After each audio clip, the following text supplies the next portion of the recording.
عن أبي هريرة رضي الله تعالى عنه قال قال رسول الله صلى الله عليه وآله وسلم التسبيح للرجال والتصفيق للنساء زاد مسلم في الصلاة. سیدنا ابو ہریرہ رضی اللہ تعالی عنہ سے روایت ہے، التسبیح للرجال، مردوں کے لیے سبحان اللہ کہنا، والتصفیق اور عورتوں کے لیے تالی بجانا ہے، متفق علیہ۔ زیادہ مسلم فی الصلاۃ، مسلم کے اندر الفاظ میں یہ اضافہ ہے کہ نماز میں، اگر نماز کے دوران ہے، امام نماز کے دوران اگر بھول جاتا ہے، تو ایسی صورتحال میں اسے چاہیے کہ وہ اپنے جو پیچھے مقتدی کھڑا ہے اس کے لیے یہ ہے کہ وہ سبحان اللہ کہہ کے امام کو متنبع کرتے ہیں کہ آپ کی یہ رکعت ہے، یہ سجدہ ہے، یا یہ اتحیات رہ گیا ہے، یا کوئی اس طرح کی کوئی بات ہے، یہ کوئی چیز ہے، البتہ یہاں پہ قرآن کے اندر غلطی ہو، یعنی امام صاحب اگر قرآن مجید کی تلاوت میں غلطی کر رہے ہیں، تو وہ پھر باقاعدہ طور پر پیچھے لقمہ دینا بنتا ہے، کہ وہ صحیح طور پر یہ بتا دے کہ آپ یہاں پہ جو بھول رہے ہیں یا اس کے اندر یہ تبدیلی کر رہے ہیں، تو اس کو ٹھیک کر لیں۔ اور لیے سبحان اللہ، اب تالی بجانے کا مطلب یہ نہیں ہے کہ بہت شور کرنا مقصود ہو، بلکہ صرف تنبیہ کرنی ہی مراد ہے، صرف تنبیہ کرنی ہی مراد ہے، تو یہ ضروری ہے۔ یہاں پہ ایک بات ہمارے سامنے آتی ہے کہ عام حالت میں تالیاں بجانا اس کی ممانعت ہے، عام حالت میں میں ممانت اس انداز سے ہے کہ اس کو جو ہے وہ برا محسوس کیا گیا ہے شریعت کے اندر، اور یہ کفار مکہ کا، مشرکین مکہ کا یہ طریقہ تھا کہ وہ بیت اللہ کے قریب نماز کے دوران، یعنی وہ نماز کم اور تالی بجانا، طواف کم کرتے تھے اور شور اور تالیاں بجاتے تھے.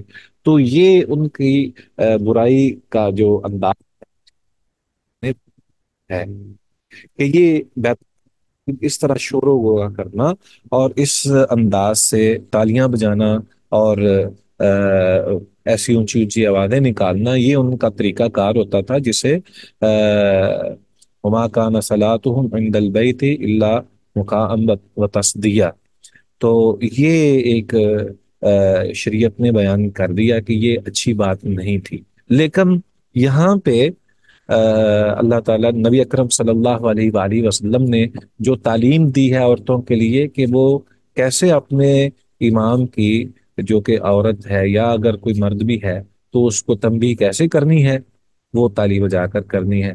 تو اس سے یہ ثابت ہوتا ہے کہ شریعت کے جو احکام ہیں اس کا تعلق جو ہے وہ اللہ تعالیٰ کی ذات کے ساتھ ہے، انسان کی اپنی خواہشات کے مطابق نہیں ہے.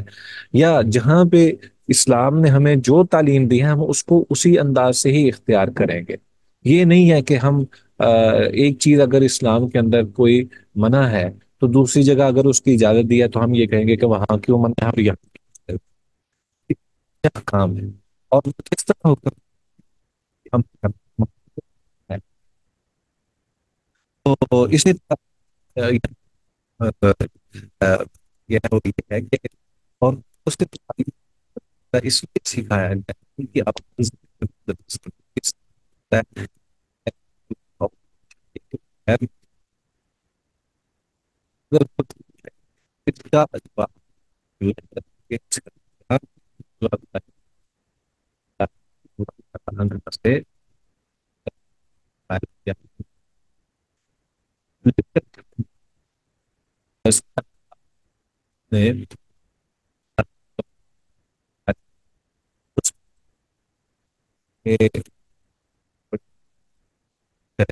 بلکہ بات سیدھی کرنا اور اس کے اندر یا سے ہو رہی ہو، وہ نہیں ہونی چاہیے. تو یہ یہ کا جو کرنا ہے جو اکرم صلی اللہ علیہ وسلم. ہاں جی، اب آواز آ رہی ہے صحیح؟ بہتر ہے.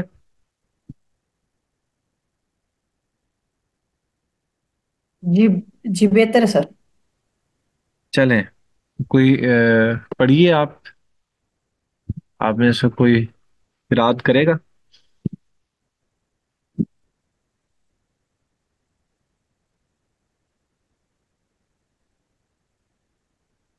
وعن مطرف بن عبد الله بن الشخير عن أبيه قال رأيت رسول الله صلى الله عليه وآله وسلم يصلي وفي صدره عزيز كعزيز المرجل من البكاء أخرجه الخمسة إلا ابن ماجه وصححه ابن حبان.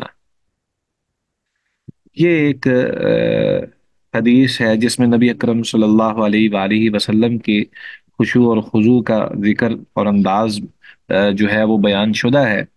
اس میں مطرف بن عبداللہ بن شخیر اپنے والد سے عبداللہ بن شخیر سے بیان کرتے ہیں.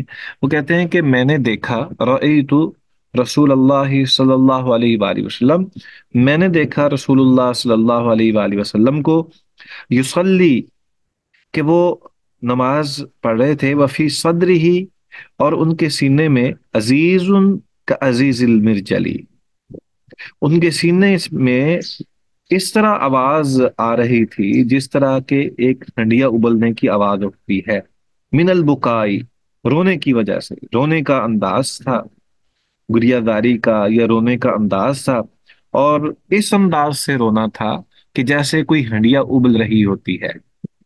اسے ابن ماجہ کے علاوہ پانچوں نے ہی اس کو بیان کیا ہے. اور ابن حبان نے اسے صحیح کہا ہے۔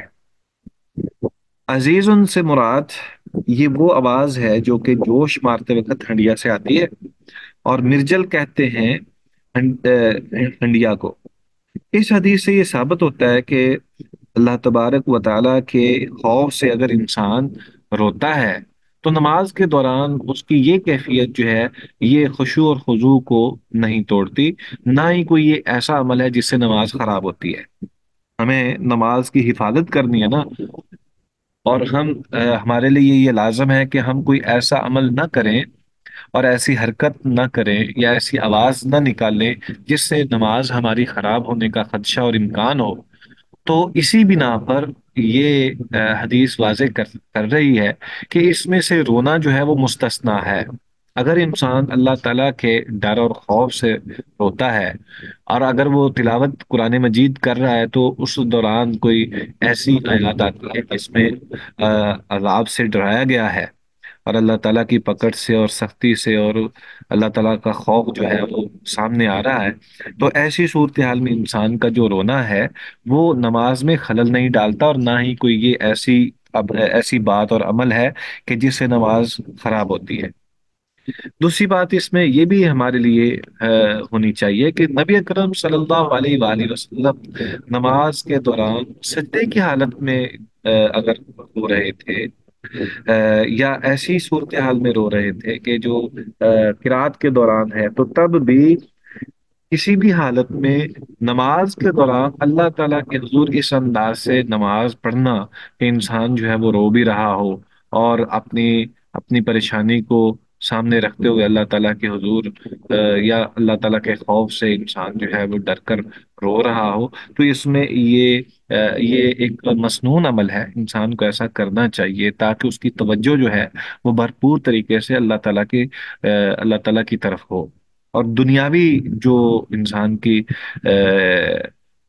باقی جتنی بھی توجہ ہیں ان سب کچھ سے انسان جو ہے وہ کٹ کر ایک اللہ کی طرف ہی اس کی منزل مقصود ہو۔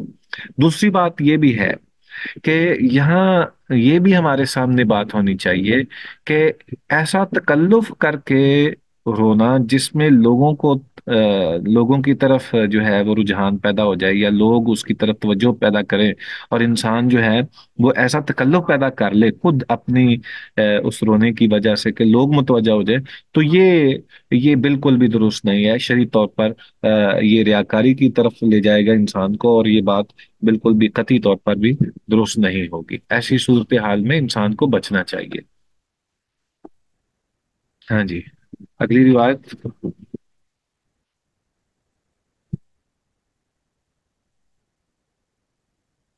پڑھیں پہلے۔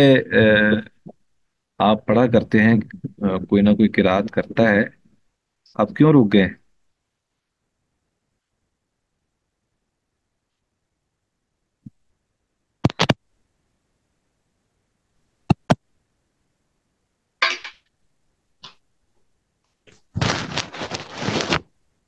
السلام علیکم۔ جی وعلیکم السلام۔ ہاں سر، میں پڑھتی ہوں۔ وَأَن یہ پڑھ لیا، بسم اللہ الرحمن الرحیم۔ وَأَن عَلِيٍّ رضی اللہ تعالی عنہ قال کان لی من رسول اللہ صلی اللہ علیہ وسلم مدخلان فكنت اذا اتيته وهو يصلي تنحنح لي، رواہ النسائی وابن ماجہ۔ وعن علي رضي الله تعالى عنه قال كان لي من رسول الله صلى الله عليه وآله وسلم مدخلان فكنت إذا أتيته وهو يصلي تنحنح لي، رواه النسائی وابن ماجہ۔ یہ حدیث نماز کے دوران کھانسنے کے حوالے سے اس انداز سے کہ کوئی اس کی طرف توجہ کر لے، یا ایسی صورتحال، یہ نفلی نماز، اول تو یہ نفلی نماز ہے جو کہ نبی اکرم صلی اللہ علیہ وسلم کے حوالے سے یہاں پہ بیان ہو رہی ہے، تو اس میں پہلے حدیث کا ہم ترجمہ کرتے ہیں، پھر اس پہ ہم تھوڑی سی بات کرتے ہیں۔ سیدنا علی رضی اللہ تعالی عنہ کہتے ہیں کان علی من رسول اللہ صلی اللہ علیہ وآلہ وسلم مدخلانی، کہ تھے میرے لیے رسول اللہ صلی اللہ علیہ وآلہ وسلم کے گھر میں خدمت میں حاضر ہونے کے دو وقت۔ فَكُنْتُ إِذَا أَتَيْتُهُ وَهُوَ يُصَلِّي، جب میں آپ کی خدمت میں ہوتا حاضر، وہو یصلی، اور وہ نماز پڑھ رہے ہوتے، تنحنح لی، تو آپ مجھے مطلع کرنے کے لیے کھنگار دیتے، یعنی کھانسی کر دیتے۔ رواہ النسائی و ابن ماجہ۔ اس حدیث سے یہ معلوم ہوتا ہے کہ ایسی آواز جو کہ بعض اوقات ضروری ہو جائے، یا نماز کے دوران، بالخصوص نوافل کی یہ بات ہے کہ نفل کے دوران جب کوئی ایسی حرکت سامنے آ جائے یا ضرورت اور مجبوری پیش آ جائے، تو انسان معمولی حرکت نماز کے دوران بھی کر لیتا ہے۔ جیسا کہ ہمارے سامنے اس کے لیے ایک اور بھی بات ہے کہ نبی اکرم صلی اللہ علیہ وآلہ وسلم جب نفلی نماز ادا کرتے سواری کے اوپر، تو اس کی کیا کیفیت ہوتی؟ ظاہر بات ہے کہ آپ سواری کے اوپر بیٹھے ہوئے ہوتے اور آپ نفل نماز ادا کر لیتے۔ پہلے اس کا ہم نے جیسے پڑھ لیا ہے کہ قبلہ رخ کر کے، سواری کو قبلہ رخ کر کے آپ نماز شروع کر لیتے، پھر اس کے بعد سواری کا منہ جس طرف بھی ہوتا، یعنی غیر قبلے کی طرف بھی اگر وہ مڑ جاتا، تو اس میں نبی صلی اللہ علیہ وسلم اپنی نماز مکمل فرما لیتے۔ گویا کہ نفلی نماز کے اندر یہ کیفیت ہے کہ اگر انسان سواری کے اوپر ہے، اور ظاہر بات ہے کہ اگر سواری چل رہی ہے، آپ اونٹنی پر سوار ہیں، تو رستہ بھی آپ دیکھ رہے ہیں، اور اگر کوئی کہیں پہ ایک ایسی کوئی صورتحال ہے تو سامنے کی اشیاء جو ہے وہ نظر بھی آ رہی ہیں، اور آپ بخوبی باخبر بھی ہیں ہر ایک چیز سے جو ارد گرد کی صورتحال ہے۔ تو اس کا مطلب یہ ہوا کہ نماز کے دوران انسان بالکل ہی اپنے ماحول سے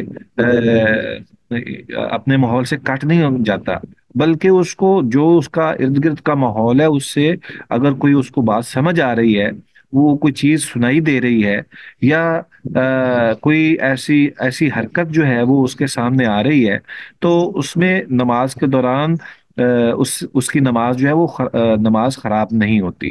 دوسرا یہ بھی کہ اگر ایسی صورتحال پیدا ہو جائے کہ جس میں مجبوری ہو، تو انسان معمولی سی حرکت بھی کر لیتا ہے، جیسا کہ اس روایت میں بھی ہے کہ نبی اکرم صلی اللہ علیہ وآلہ وسلم نفلی نماز پڑھتے تھے گھر میں، تو آپ نفل نماز پڑھ رہے ہوتے، جب حضرت علی رضی اللہ تعالی عنہ آتے، تو اس موقع پر اگر نماز پڑھ رہے ہوتے تو آپ صلی اللہ علیہ وسلم ان کے لیے، ان کو اجازت دینے کے لیے کھانس دیتے کہ ٹھیک ہے آپ آ جائیں، آپ کو اجازت دی جاتی ہے۔ تو یہ ثابت ہے، اس حدیث سے یہ بات ثابت ہوتی ہے کہ نماز کے دوران انسان جو نفلی نماز ہے اس کے دوران اگر کوئی انسان معمولی سی ایسی چیزوں سے آگہی حاصل کر رہا ہے تو اس میں کوئی حرج نہیں ہے۔ البتہ فرضی نماز کی بات جو ہے وہ تھوڑی سی الگ ہے۔ ہمیں اس بات کا اندازہ ہے کہ نبی صلی اللہ علیہ وآلہ وسلم نے فرضی نماز ہمیشہ سواری پر نہیں پڑھی بلکہ زمین پر ہی پڑھی ہے۔ تو ایسی صورتحال اگر جیسے ہم نے پہلے بات کی ہے کہ ایسی صورتحال سے انسان دو چار ہو جائے کہ ہوائی سفر ہے یا ٹرین کا سفر ہے، تو رکنی نہیں ہے ٹرین وغیرہ یا ہوائی جہاز نے رکنا نہیں ہے، تو ایسی صورت میں تو انسان سواری پر پڑھ لے۔ لیکن اگر انسان جو ہے وہ اختیار رکھتا ہے کہ وہ وقت کے دوران، اپنے نماز کی وقت کے دوران، اوقات کے درمیان جو ہے وہ زمین پر نماز پڑھ سکتا ہے، تو اسے پڑھنی چاہیے، زمین پر ہی پڑھنی چاہیے۔ تو فرضی نماز کے دوران بھی حرکت کرنا بعض اوقات جو کہ بہت ضروری ہے اس کی اجازت ہے، جیسے نبی صلی اللہ علیہ وآلہ وسلم نے اپنے جوتے اتار دیے تھے، اور آپ سے ہم ایک دفعہ آگے ہوئے ہیں، پھر تھوڑا سے پیچھے ہوئے ہیں۔ اسی طرح نماز کے دوران ہم نے ابھی پڑھ لیا ہے کہ سبحان اللہ کہا جاتا ہے، اور خاتون جو ہے وہ تالی بجا سکتی ہے اگر امام جو ہے اس سے غلطی ہو رہی ہے۔ تو یہ چند ایک حرکتیں یا ضرورت کی وجہ سے اجازت جو ہے وہ موجود ہے کہ فرض کے اندر بھی انسان کر سکتا ہے، لیکن نوافل کے دوران تو بہرحال اس کو مکمل اجازت ہے، لیکن فرض نماز کے اندر اس طرح کی صورتحال جو ہے وہ بہت ہی کم ہمارے سامنے آتی ہے۔ ہم اس کو آگے پڑھیں گے، اگلی روایات ہمارے سامنے آتی ہیں تو مزید بات واضح ہو جائے گی۔ جی پڑھیے آگے۔ سر میں پڑھوں؟ جی۔ وعن ابن عمر رضی اللہ تعالی عنہما قال قلت لبلال کیف رأیت النبی يرد عليهم حين يسلمون عليه وهو يصلي قال يقول هكذا وبسط كفه أخرجه أبو داود وترمذي وصححه۔ دیکھیے اس روایت میں تھوڑی سی مزید وضاحت ہے اس حوالے سے جو ہم بات کر رہے ہیں۔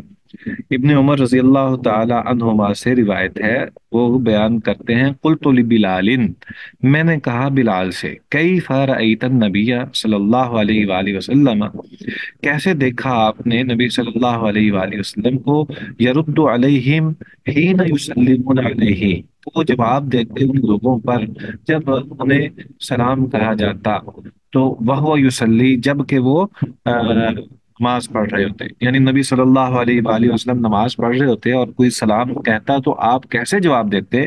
قالا، تو انہوں نے جواب دیا، یقول ہاکذا وبسط کفہ، انہوں نے کہا کہ آپ اس طرح کرتے اور اپنا ہاتھ پھیلا دیا، یعنی ہاتھ تھوڑا سا اٹھا دیا۔ اخرجہ ابو داود و ترمذی و صحاحہ، ایک ہاتھ اٹھانا تو وہ ہے نا جو کہ اسلام کا جواب دیتے ہوئے بعض اوقات گزرنے والا ایک دوسرے کو پورا مکمل ہاتھ اٹھا کر جو ہے وہ اپنے بازو سمیت ہاتھ اٹھاتا ہے اور جواب دیتا ہے۔ یہ طریقہ جو ہے یہ بہرحال اس پہ تو بات الگ ہو سکتی ہے، البتہ نماز کے دوران ہاتھ نہیں اٹھانا، یعنی مکمل بازو سمیت ہاتھ اٹھانا کا وجود نہیں ہے، بلکہ ہتھیلی تھوڑی سی اوپر کرنا ہی مقصود ہے۔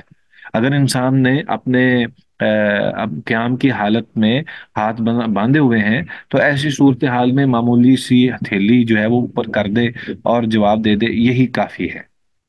تو مطلب وبسط کفہ سے مراد یہ ہے کہ دراز کیا، یعنی پھیلایا اپنے ہاتھ کو، ٹھیک ہے۔ اس حدیث سے یہ بات جو ہے وہ ثابت ہوتی ہے کہ نماز میں سلام کا جواب اشارے سے دینا مشروع ہے۔ گویا کہ ہم نماز کے اندر اگر کوئی ہمیں سلام کہتا ہے تو سلام کا جواب دینا چونکہ یہ بھی فرض ہے، تو اس صورتحال سے انسان جو ہے وہ جواب دے سکتا ہے۔ البتہ یہ ضروری نہیں ہے کہ تمام لوگ جو ہے وہ اس کا جواب دیں، تمام لوگ جو ہے وہ اس کا جواب دیں۔ دوسری بات یہ ہے کہ کچھ ایسے بھی ہیں جو نماز میں، یعنی علماء کی رائے یہ بھی ہے کہ نماز کے دوران سلام کا جواب دینا جو ہے وہ جائز نہیں ہے، ممنوع ہے۔ ان کا موقف یہ ہے کہ یہ اس وقت کی بات ہے جب نماز میں جواب دینا جائز تھا، بعد میں جب نماز کی حالت میں گفتگو اور کلام کرنا حرام کر دیا گیا تو اس وقت سے سلام کا جواب بھی حرام ہو گیا، اور اس لیے کہ یہ اشارہ معنوی کلام ہے، یعنی اشارے کنائے سے اگر کوئی انسان بات کرتا ہے تو یہ کلام ہی ہے، بے شک معنوی ہے، مگر قابل غور بات یہ ہے کہ اگر یہ اس موقع کی بات ہوتی جبکہ نماز میں سلام کا جواب جائز تھا تو پھر اشارے سے سلام کے جواب کی کیا ضرورت تھی؟ یعنی وہ تو پھر وعلیکم السلام ہی کہا جاتا تھا اور کہہ دینا تھا۔ تو دوسری بات یہ ہے کہ گفتگو کی ممانعت اور اشارے سے سلام کا جواب تو اس بات کی دلیل ہے کہ جب نماز میں بات چیت کرنا حرام تھا اس وقت اشارے سے جواب جائز تھا۔ صحیح بات یہی ہے کہ بلا ریب و تردد نماز کی حالت میں اشارے سے اسلام کا جواب دینا یہ جائز ہے۔ اس حدیث سے یہ بھی معلوم ہوتا ہے کہ باہر سے آنے والا نمازی کے لیے نماز میں مصروف نمازیوں کو سلام کرنا جو ہے یہ ان کے لیے جائز ہے، درست ہے، البتہ جواب کلام سے نہیں بلکہ اشارے سے دیا جائے گا۔ اب اس سے یہ بھی بات سامنے آتی ہے کہ بعض اوقات اگر کوئی انسان زبان سے سلام کہتا ہے اور دوسرا جو ہے وہ ایسی صورتحال میں اگر اشارے کے ساتھ اس کا جواب دے دیتا ہے تو کم از کم اس نے جو اس کے اوپر فرض تھا اس فرض کو، اس لازم کو مکمل کر دیا ہے کہ اس نے کم از کم اشارے سے ہی جواب دے دیا ہے۔ اب یہ بات ہے کہ اشارے کی نوعیت کیا ہے، اس سے یہ ثابت ہوتا ہے کہ بعض مسند احمد میں سیدنا صہیب رضی اللہ تعالی عنہ کی حدیث سے اور جامع ترمذی میں ابن عمر رضی اللہ تعالی عنہ کی حدیث سے یہ معلوم ہوتا ہے کہ آپ ہاتھ یا انگلی کے اشارے سے سلام کا جواب دیتے تھے، یعنی آپ تھوڑا سا انگلیوں کو اٹھا لیتے اور اس کے ساتھ ہاتھ بھی اڑ جاتا، یعنی ہاتھ جو ہے وہ بھی تھوڑا سا پھیل جاتا اور اٹھا دیتے، تو یہ اتنا ہی کافی ہے، ٹھیک ہے جی۔ اس بارے میں آپ نے کوئی سوال تو نہیں پوچھنا؟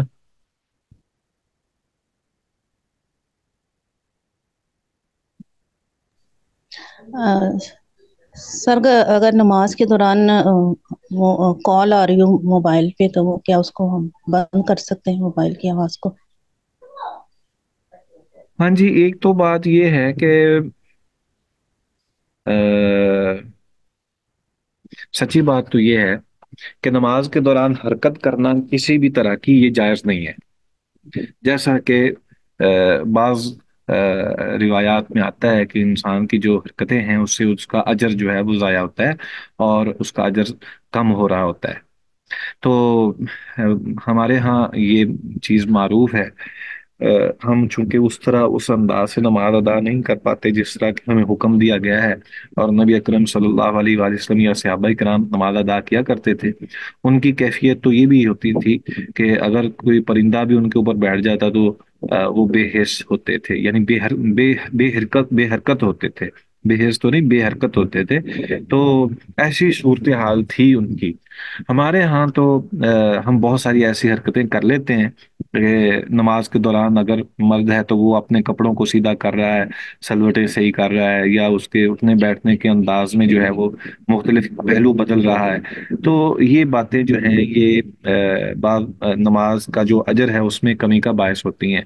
اسی طرح انسان جو ہے وہ اس سے بھی زیادہ اگر حرکت کرے، یعنی جیسا کہ آپ نے کہا موبائل جو ہے وہ، تو اس کی ایک صورت تو یہ ہے کہ آپ کی توجہ وہ دوسری طرف مشغول ہو جائے، یعنی موبائل کی طرف ہی مشغول ہو جائے.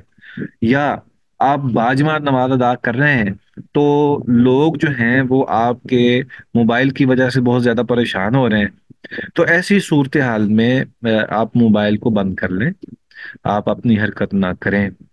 جس طرح کہ ہمارے سامنے یہ بھی ہے کہ نبی اکرم صلی اللہ علیہ وآلہ وسلم کے جو نواسے اور نواسی تھی سیدہ امامہ وغیرہ، اور سیدنا حسن و حسین رضی اللہ تعالیٰ عنہما، یہ دوران نماز نبی اکرم صلی اللہ علیہ وآلہ وسلم جبکہ فرضی نماز کی حالت میں ہوتے تو یہ دوران نماز آپ کے آگے پیچھے ہوتے، کبھی آپ کی کمر پر بیٹھ جاتے. کوئی اس طرح کی روایات ہمارے سامنے آتی ہیں. تو آپ بعض اوقات یہ بھی روایت میں آتا ہے کہ آپ ان کی وجہ سے سجدوں کو لمبا بھی کر لیتے، اور اسی طرح اس کے برعکس بھی ہے تو اٹھا بھی لیتے، بچے کو اٹھا بھی لیتے.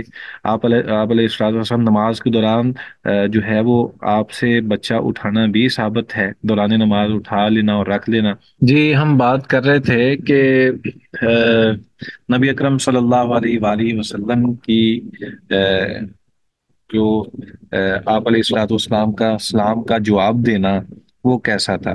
اس پہ یہ سوال آیا تھا کہ کیا ہم نماز کے دوران موبائل وغیرہ بند کر سکتے ہیں. تو اس کا مختصراً جواب یہی ہے کہ اگر تو آپ کو وہ موبائل جو ہے وہ مخل کر رہا ہے، یعنی آپ کی نماز کے اندر اس کی توجہ جو ہے نمازی کی وہ جا رہی ہے، یا آپ دوسروں کے لیے خلل کا باعث بن رہے ہیں، نماز با جماعت ہے اور دوسرے بھی نماز پڑھ رہے ہیں، تو ایسی صورتحال میں تو نماز ادا کرنی چاہیے.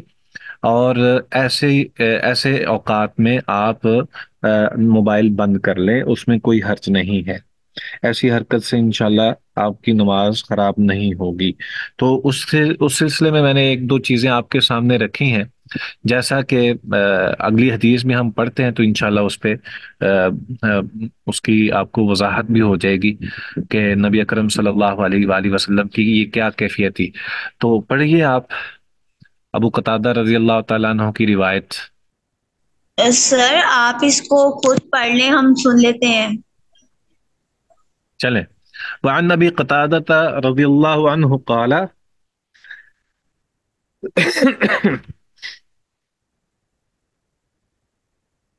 كان رسول الله صلى الله عليه وآله وسلم يصلي وهو حامل أمامة بنت زينب فإذا سجد وضعها وإذا قام حملها متفق عليه ولمسلم وهو يؤم الناس في المسجد.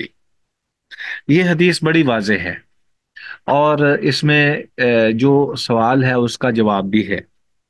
ابو قتادہ رضی اللہ تعالی عنہ سے روایت ہے، وہ کہتے ہیں کہ نبی اکرم صلی اللہ علیہ وآلہ وسلم نماز پڑھاتے وہو حامل امامۃ بنت زینب، تو آپ اپنی بیٹی زینب کی بیٹی امامہ کو اٹھائے ہوئے ہوتے، فَإِذَا سَجَدَ وَضَعَهَا، جب آپ سجدہ کرتے تو بیٹی کو نیچے بٹھا دیتے، وَإِذَا قَامَ حَمَلَهَا، اور جب آپ قیام کے لیے اٹھتے کھڑے ہوتے تو پھر آپ اس کو اٹھا لیتے۔ متفق علیہ، اسے بخاری و مسلم نے روایت کیا ہے۔ ولی مسلم، اور مسلم کی ایک روایت ہے، وَهُوَ يَؤُمُّ النَّاسَ فِي الْمَسْجِدِ، اس میں یہ اضافہ ہے کہ آپ علیہ الصلوۃ والسلام ایسی حالت اس وقت بھی تھی جب کہ آپ مسجد میں لوگوں کو نماز پڑھا رہے تھے، یعنی آپ جماعت کروا رہے تھے اور امام تھے، اور امامت کی حالت میں آپ نے امامہ کو اٹھایا اور پھر رکھا، پھر اٹھا لیا۔ اس سے یہ ثابت ہوتا ہے کہ دوران نماز بچوں کو اٹھانا، اس میں کوئی قباحت نہیں ہے، کیونکہ بعض اوقات ایسا ہوتا ہے کہ بچے جو ہیں وہ اگر آپ نہیں ان پر توجہ دیتے یا وہ ضد کر رہے ہیں کہ ان کو اٹھایا جائے تو وہ نہ اٹھائیں تو وہ رونا شروع کر دیتے ہیں، جس سے دیگر لوگ بھی پریشان ہوتے ہیں اور خود نماز پڑھنے والا بھی مضطرب رہتا ہے۔ تو ایسی صورتحال میں بچے کو اٹھانے میں کوئی حرج نہیں ہے۔ اسی طرح یہ کہا گیا ہے کہ یہ اگر وہ نمازی جو ہے یا اٹھانے والا جو ہے وہ امام ہے یا مامون ہے، دونوں مامون یعنی مقتدی ہے، تو دونوں صورتوں میں اس کے لیے یہ ہے کہ وہ بچے کو اٹھانا چاہے تو کوئی حرج نہیں ہے، نماز اس سے باطل نہیں ہوگی۔ اس کے علاوہ دیگر جو اعمال ہیں ان کے حوالے سے ائمہ کا کیا موقف ہے؟ امام شوکانی رحمہ اللہ سے کسی نے دریافت کیا تھا کہ نماز میں اگر سر سے ٹوپی وغیرہ گر جائے تو اسے اٹھا کر آدمی سر پر رکھ سکتا ہے؟ تو انہوں نے جواب دیا کہ نبی صلی اللہ علیہ وسلم نے 3 سال کی بچی امامہ بنت زینب کو اٹھا لیا تھا، تو پگڑی یا ٹوپی وغیرہ گرنے کی صورت میں اٹھا لینے میں آخر کیا مذائقہ ہے؟ گویا کہ اٹھانا جائز ہے اور یہ عمل کثیر نہیں ہے۔ تو یہ اس صورت میں بچوں کو اٹھایا جا سکتا ہے جب کہ ان کے بچے یعنی بچے جو ہیں وہ پاک ہوں اور پاکی کی حالت میں ہوں، تو ایسی صورت میں بچوں کو اٹھانے میں کوئی حرج نہیں ہے، کوئی مذائقہ نہیں ہے۔ ہمارے لیے ایک اور روایت ہے جو کہ ابھی ہم نے پڑھنی ہے اور پھر اس کے بعد یہ باب ختم ہوگا۔ تو سیدنا ابو ہریرہ رضی اللہ تعالی عنہ سے روایت ہے، وعن ابی ہریرہ رضی اللہ عنہ قال قال رسول اللہ صلی اللہ علیہ وآلہ وسلم اقتلوا الاسودین فی الصلاة الحیۃ والعقرب، اخرجہ الاربعۃ وصححہ ابن حبان۔ سیدنا ابو ہریرہ رضی اللہ تعالیٰ عنہ سے روایت ہے، رسول اللہ صلی اللہ علیہ وسلم نے ارشاد فرمایا، نماز میں 2 سیاہ جانوروں کو مار دو، سانپ اور بچھو کو۔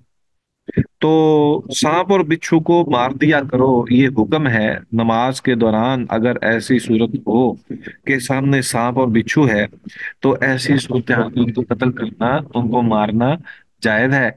اور یہ صرف یہی نہیں بلکہ اگر کوئی ایسی چیز ہے جو کہ موذی ہے یعنی اذیت دینے والی ہے یا جان کے درپے ہے، تو نماز کے دوران اگر اس سے خلاصہ پا لیا جائے اور ان کو قتل کر دیا جائے تو اس میں کوئی حرج نہیں ہے، اس سے نماز باطل نہیں ہوتی۔ اس سے یہ بھی محسوس ہوتا ہے کہ موذی جانوروں کو مارنا بھی چاہیے، مار دینا چاہیے۔ اگر نماز کے دوران بچھو اور سانپ کو قتل کرنا جائز ہے تو عام حالت میں بالاولیٰ جائز ہے۔ تو جمہور کا موقف بھی یہی ہے کہ نماز کے دوران سانپ اور بچھو کو مارنے سے نماز فاسد نہیں ہوتی۔ ٹھیک ہے جی، آج کا ہمارا سبق جو ہے وہ یہاں تک ہے۔